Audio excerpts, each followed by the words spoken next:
He hasn't fought. Everybody's wondering what's going on with this Michael Chandler fight. Is the Michael Chandler fight even going to happen? I think a lot of people are speculating that that's done, that that's not going to happen. Poor, sorry for Michael Chandler, unfortunately, but that's what the consensus seems to be now.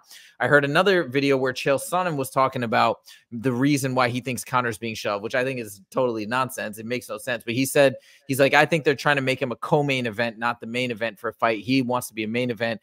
I don't think that's true. There's no way. Conor's still a main event and everybody would pay for that. So I highly doubt that's the case. But what I do think it is I think that he's nearing the end of his contract and they're trying to re-sign him to a longer deal. And the speculation is that he doesn't want that. So before I get your response and I get your thoughts, I want to play you this video. So this is from Jesse on Fire.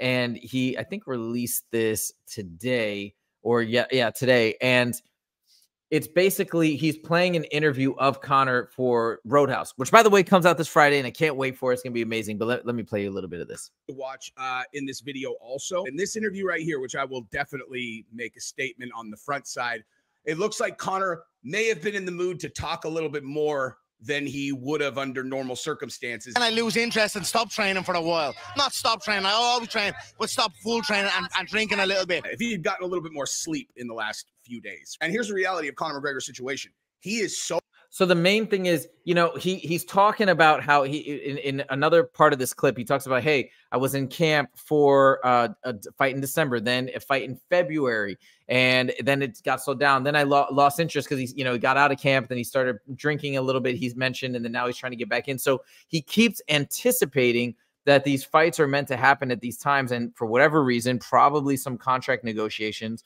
they're not happening. And we as fans are left wondering what's going down. So anyways, let me turn it over to you from the inside. You've obviously been on the inside of these negotiations with the UFC. Do you think that's possibly what's going on?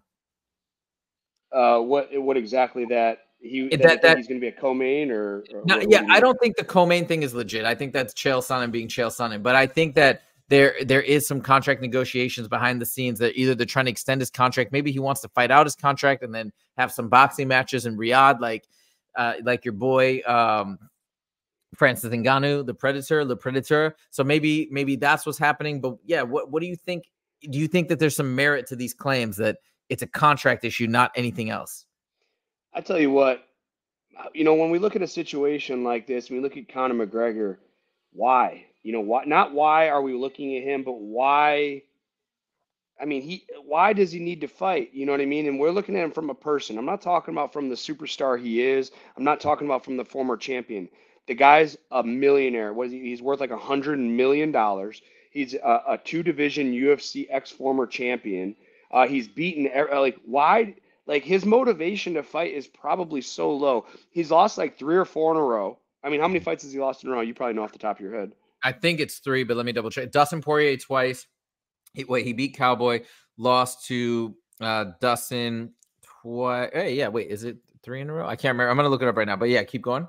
So what does he have to prove to anybody? Why does he have to fight? Why would he fight? The only reason he's going to fight and I respect him for this, is if it makes sense for him. He doesn't need the money. He doesn't need the fame. He's going off into movies. And Jake Gyllenhaal did a interview about him, talking about how awesome he is. And I guess quote from Jake Gyllenhaal says, Conor McGregor came to him and said, yo, Jake, in this acting business, I am a white belt. I don't know anything of going on. I'm here to learn. And that just goes to show the humility that he's willing to show. And maybe he's looking to move on. He's already been to the top of the top in the UFC. There's nothing more Conor McGregor can accomplish. What is he going to, unless he was going to go be the champ again, which he can't. He probably can't beat a top 5 guy anymore. And that's not to throw shade at him. The guy's awesome. He's entertained us for years, almost 10 years now, dude. Give the guy a break. He's done everything he can in the sport. The only reason he'd be coming back is for a payday or for something that makes sense for him, guys. Let this guy go be on his yacht. Let this guy go live his life. The only reason we're talking about it is because we want to see him fight. He doesn't need to fight. And I'm sure he's asking for a lot. He wants to be a main event. I'm sure that has something to do with it. He's not going to co-main in this situation. He wants to headline a big card. If the UFC is not willing to give that, he's not going to take it. He wants probably 7 figures to fight as well. Guess what? You've lost 4 in a row. Your negotiating power. USADA's gone. The guy's juiced up to the gills. Like, can he pass a drug test? There's all these small questions we have to take into consideration when it comes to Conor McGregor. Personally, I know it seems that I throw a lot of shade at Conor McGregor, but I love him as a fighter. I love him as a person, even though off the camera, people are saying he's an asshole, dude. I've never heard a bad thing about him from people I know.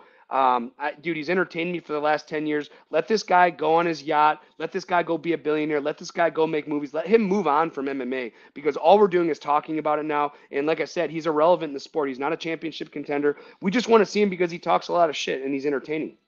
He's not the same guy he was. He may not be the same guy. He is entertaining. He does talk a lot of smack, but I do love his fight style too. And I think it would be exciting. I think it answers a question. Can you come back after that layoff, after that injury? I mean, think about that story and the recovery process. And what if he does? Like, there's a chance he'd come back and smoke Michael Chandler or somebody else. So to me, it's still exciting. But I get what you're saying. Maybe it is time for him to move on. It does appear as though he wants to fight for whatever personal reasons or whatever he wants. He loves fighting and he wants to fight. Now, if you were Michael Chandler or close to Michael Chandler, what would you do in this situation at this point? I mean, I think it's time for Mike to move on, dude. Obviously, it's the money fight. Obviously, it's an incredible fight if Mike can get the matchup. But here's the thing. Mike's sitting around not collecting a paycheck right now, hoping and waiting for Conor to come around. Unfortunately, I just don't think Conor has any interest because he can lose to Mike Chandler. Mike Chandler, like, especially where he's at right now, prime McGregor, man, has a good chance against, I shouldn't say a good chance, but it's a good fight. Right now, dude, coming off that leg injury, Mike Chandler has brutal leg kicks. And I'm not speaking from watching his fights. I'm speaking from feeling them. I'm talking about he's kicked me in the quad so hard that I sit down in the middle of the round and try and pull guard. Like, this guy is brutal. We're talking 10 years ago when I was training with Mike. Like, this guy is an animal. He has unlimited cardio. Conor McGregor, look, on the other hand, doesn't have that great of a gas tank. He's used to getting out of there in the first or the second round when he was winning. Ever since he's been going 3, 4, 5 rounds, he's been losing fights, man. And again, it's no shade at him. He's one of the greatest. He's a 2-time division champ in the UFC. I just think his time is done in the UFC, and everyone needs to stop talking about him coming back. I'll tell you one other thing. This is just something that I noticed. I haven't heard anybody talk about it. I was thinking about making an additional video about this, but in one of his interviews, he opened up the way he was talking about his family and his significant other, D, who is his fiance. By the way, he said they're going to get married. He said they're going to get married soon. They're figuring everything out right now. And he was getting so emotional talking about his family and how as long as his family is with him, it's everything. And when they're not with him, he feels terrible. He's lost, stuff like that. I've never heard him talk so passionately and emotionally about D and about how he's like, she was with me since the beginning. I actually should have pulled that clip, but I didn't pull it up. It sounded like he was about to cry, and then he changed the topic to his whiskey and went on his way. I have a feeling, if you notice too, I think he's going through something because he did that movie and he's been in the press a lot with different women doing different things. And we kind of all know probably behind the scenes, they have some sort of an arrangement or open relationship. But I think something's going on because he was just saying all the nicest things about D, how she's been there, how she's loyal, how they're going to get married and they're going to have a big wedding and all this stuff. So I don't know. I think a lot of things are unraveling in his life, or maybe they're connected. Maybe he's finding the value in the people that are close to him and stuff like that. But something's going on. So anyways, whatever's happening, we wish him the best of luck. And I still hope he comes back and fights. But maybe to your point, he's done everything he needs to do and everything he wants to do, and it's time for him to move on. So let's see what happens at Roadhouse. I think we're going to see something really cool. I'm definitely watching it. Are you watching it? Yeah, absolutely, man. And this is the thing, I'm a Conor McGregor fan, dude. I know a lot of people don't like him, and I know it seems like I throw a lot of shade at him. Like, why are we talking about this? Why are we talking about this? It's dude, I freaking love the guy. I've lost so much money betting against him. I can't help but love him. But I'd really like to see him go into something and take another chapter on. Kind of like Randy Couture did when Randy Couture retired. He went into the Expendables franchise, man, and he's making a boatload of money without taking the damage. We talk about his family, we talk about his wife. his kids are going to be growing up. He needs his brain cells for his kids, man. He wants to be able to talk and walk and remember all the memories of his kids growing up. And he's taking shots, man. And the guys in the UFC are only getting tougher, dude. So I personally, I would love to see Conor McGregor fight as a fan, but as a guy that's a fighter that understands the game, man, go retire, dude. Go make millions in movies and go take care of your family and spend time with your kids.